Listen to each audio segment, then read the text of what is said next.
बिस्मिल्लाहिर्रहमानिर्रहीम। मोअज़्ज़ज़ सामीन, आज हम एटीट्यूड के बारे में सीखने की कोशिश करेंगे, स्पेशली पॉजिटिव एटीट्यूड। तो सबसे पहले हम ये देखते हैं कि जो एटीट्यूड का लफ्ज रोजमर्रा जिंदगी में हम इस्तेमाल करते हैं, इसका मानी और मतलब क्या है। आम मतलब इसका है रवैया। हम लोगों के साथ जो रवैया रखते हैं उसे एटीट्यूड कहा जाता है, और हमारे रवैये की वजह से ही लोग हमें जज करते हैं। तो इसकी डेफिनेशन कुछ इस तरह से है: an attitude refers to a set of emotions, beliefs and behaviours towards a particular object, person, thing और इवेंट। ये तो हो गया एटीट्यूड। पॉजिटिव एटीट्यूड क्या है, या हम लोगों के साथ पॉजिटिव एटीट्यूड कैसे रख सकते हैं। तो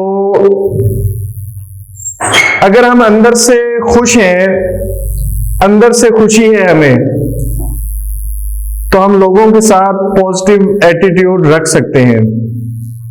अब अंदर से खुशी जो है वो किसी वजह से होनी चाहिए या बगैर किसी वजह के। मतलब कोई वजह नहीं है और आप खुश हैं, तो आप कितनी देर खुश रह सकते हैं,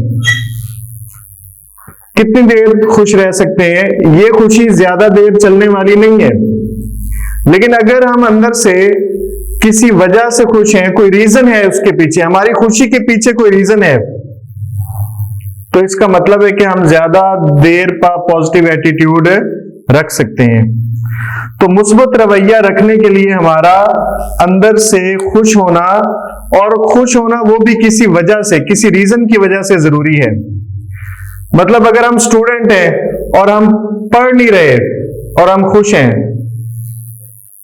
तो हम ज्यादा देर खुश रह सकते हैं, या स्टडी करके हम ज्यादा देर खुश रह सकते हैं।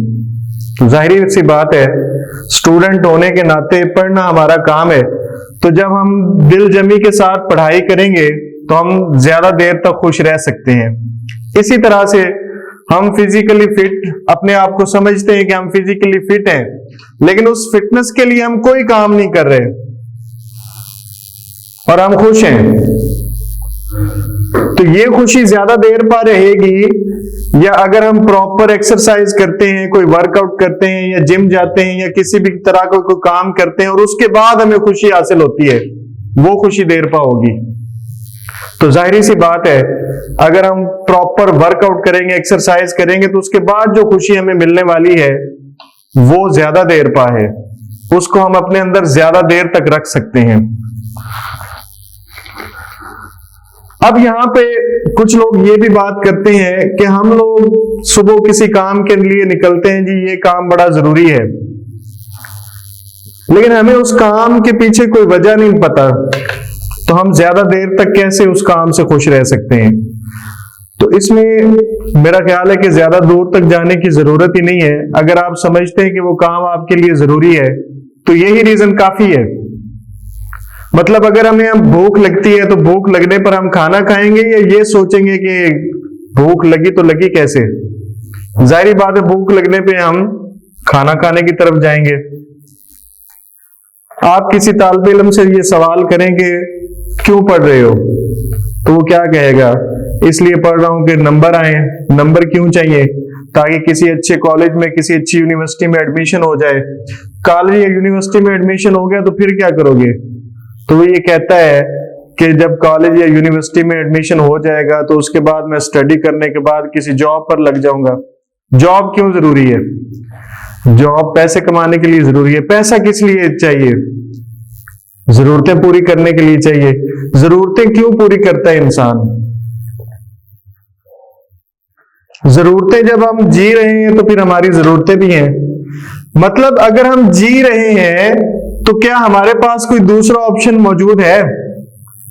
नहीं जी, मैं नहीं जीना चाहता, मर जाना बेहतर है। मरने का ऑप्शन तो हमारे पास नहीं है ना। तो हम अपनी जिंदगी जीने के लिए ये सारे काम कर रहे हैं, तो ये एक रीजन है। तो आप अगर कोई काम कर रहे हैं तो इसका मतलब है कि आप अपनी जिंदगी को जी रहे हैं, तो ये उसके लिए रीजन काफी है। तो और आप इससे ज्यादा पीछे आपको जाने की जरूरत ही नहीं है। अब यहां पे पॉजिटिव एटीट्यूड, जब हम इस वजह को जानकर वो काम करेंगे तो हम पॉजिटिव एटीट्यूड दिखा सकते हैं। आपने देखा होगा कि कोई भी जॉब आती है तो उसके लिए हजारों अफराद अप्लाई कर देते हैं। जरा मैं पॉजिटिव एटीट्यूड को डिफाइन करने की कोशिश कर रहा हूं कि पॉजिटिव एटीट्यूड कैसे रखा जा सकता है। हजारों लोग उसके लिए अप्लाई करते हैं और फर्ज करें मैंने भी उसके लिए अप्लाई किया, तो मैं ये सोचूंगा कि नहीं जी बस ये मेरा हो जाएगा, मेरे लिए ये जॉब पक्की है जी।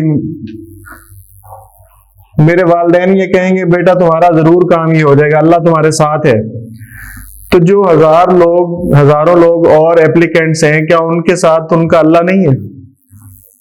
सिर्फ वो मेरी ही सुनेगा, उनकी नहीं सुनेगा? तो यहां पर जो पॉजिटिव एटीट्यूड है उसका मतलब हमने उल्ट ले लिया, गलत ले लिया।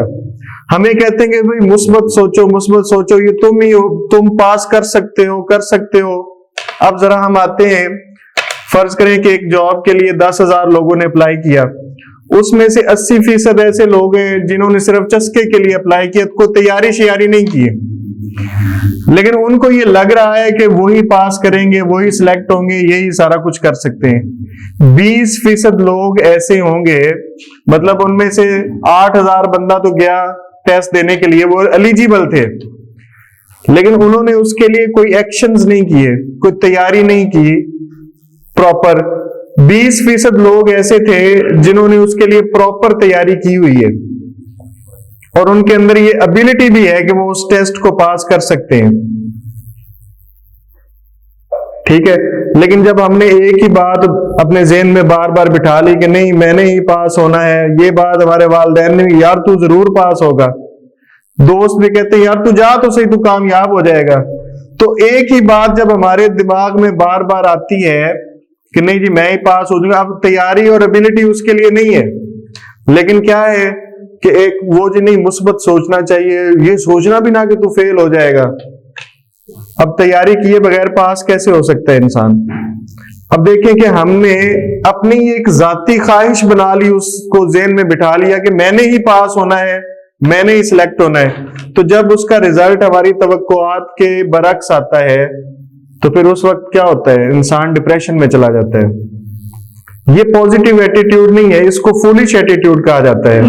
अब पॉजिटिविटी क्या है? पॉजिटिविटी इसमें यह है कि आप सोचें कि आप जिस इम्तिहान के लिए एलिजिबल हैं, आप देने जा रहे हैं, टेस्ट देने जा रहे हैं, वहां पर क्या आपके मुकाबले में जो दूसरे लोग आ रहे हैं उनके मुकाबले की तैयारी आपने की है? अगर 20% लोग, अगर आप समझते हैं कि आपने तैयारी की है और आप उन 20% में आ जाते हैं, अब उन 20% को अगेन आप 20% कर लें कि उनमें 20% ऐसे लोग हैं जिन्होंने दिन रात एक किया है, उन्होंने उस इम्तिहान को पास करने के लिए मेहनत की है, रातों को जागते रहे, पढ़ते रहे।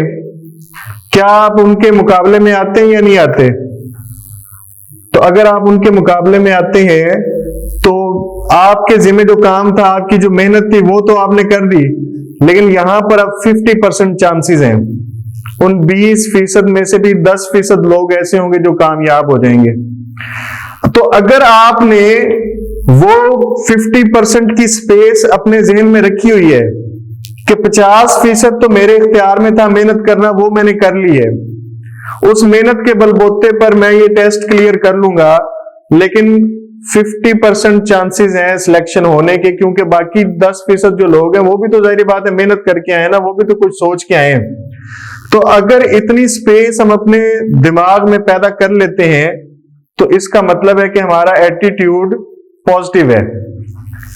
लेकिन अगर हम ये सोच लेते हैं कि हर हाल में हमने ही पास होना है, तो इसको हम पॉजिटिव एटीट्यूड नहीं कह सकते। एटीट्यूड या positive attitude must not be based upon wishful thinking. ऐसी सोच पर मुनहसिर नहीं होता जो आप ख्वाहिश कर रहे हैं कि टेस्ट में क्लियर होना और सिलेक्शन होना आपकी ख्वाहिश है। आपकी ख्वाहिश के मुताबिक आपका पॉजिटिव एटीट्यूड नहीं हो सकता, बल्कि किस पे डिपेंड करता है? It must be based upon your actions.